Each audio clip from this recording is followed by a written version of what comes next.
I'm Melissa. This is Martin, Haley, and Maddie, and we're cruising America's Great Loop on our boat Cavalier. We welcome you to hop aboard and share in this journey with us. Well, welcome back to the Cavalier for another episode of Cruising Cavaliers. Cheers, baby. So we're going to give you a quick update on what happened with the engine that overheated the other day. It turned out it wasn't that big of a deal. It was basically just really low on coolant, and I learned some things about this because what I was doing, I do my engine checks before we leave every time. You check your fluids, you look at your belts, you look at the strainers, and you also look at the coolant level. But looking at the coolant level meant looking at the overflow, and the overflow is where when the engine gets hot, it pumps out some of the fluid into the overflow, and it's elevated, and then when it cools down, it sucks it back in, and there's a mark on it that says cold level. So I'd always just check it, make sure it's at the cold level, and assuming it's good. Well, that wasn't any good because it was never filling up. So basically what was happening, what we determined was finally happening, is the radiator cap was not relieving. It was too tight and it wouldn't relieve. So basically the bad part about that, it was overpressurizing the coolant system.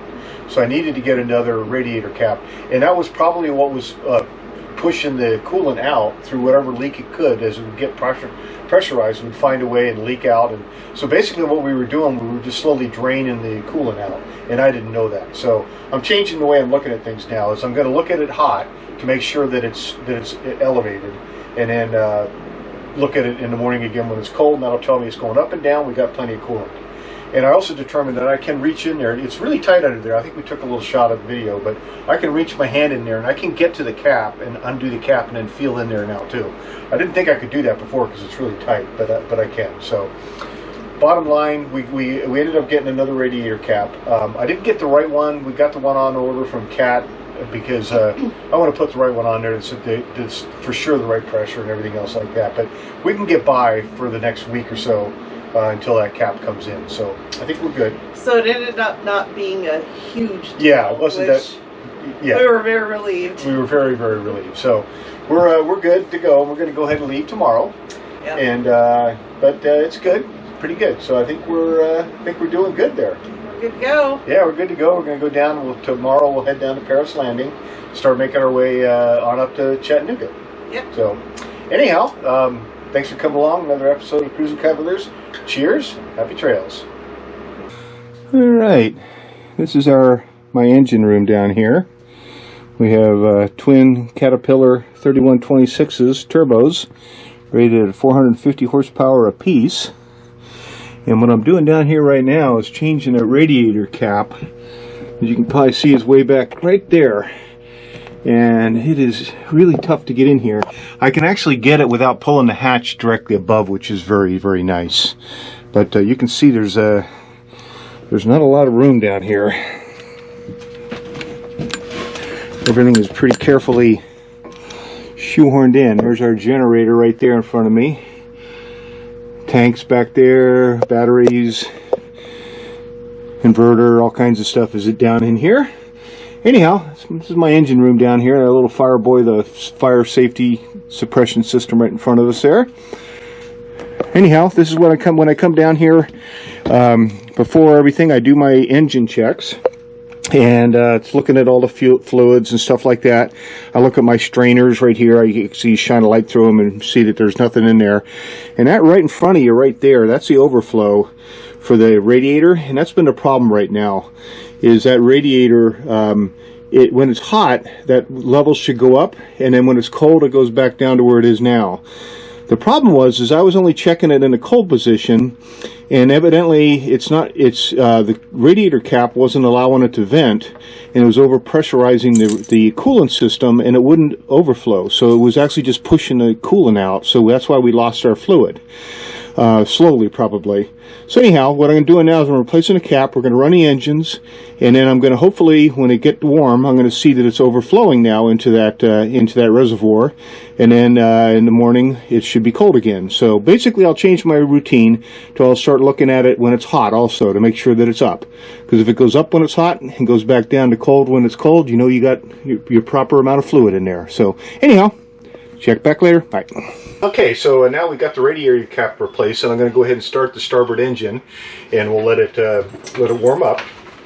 So we got to now, when you turn them on, it's you got to wait for it to heat up. It says the engine preheat's going. I got my little display here. When it says it's done, I'll crank the engine, and then we'll probably run it up to probably around 2,000 RPM or so. Not in gear, obviously, so it'll slowly heat up. Might take 15-20 minutes to get up to temperature, so hopefully this will be it, and if it works good, then we'll be ready to get the heck out of here.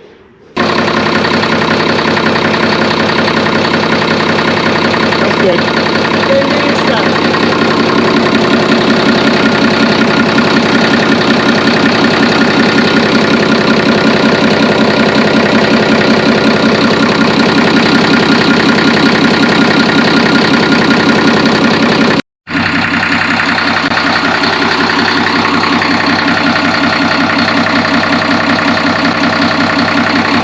I'm in charge of seeing if water is spraying.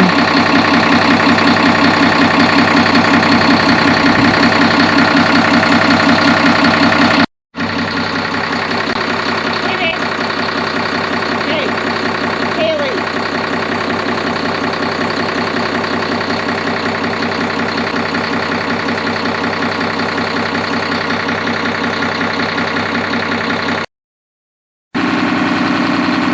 Seems to be looking pretty good, no spray.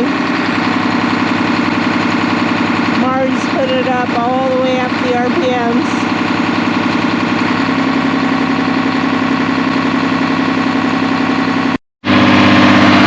So he just told me that he's up to 32. I don't know, something. He's not all the way up yet.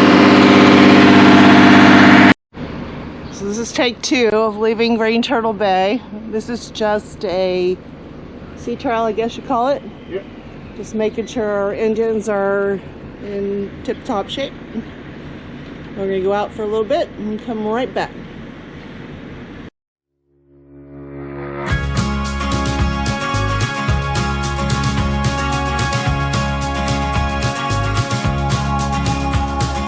Packing up our bags now, gonna leave this town. 20 miles from freedom, and the walls are coming down. Driving through the night because we can't wait to get there. Following the headlights and the stars are shining everywhere.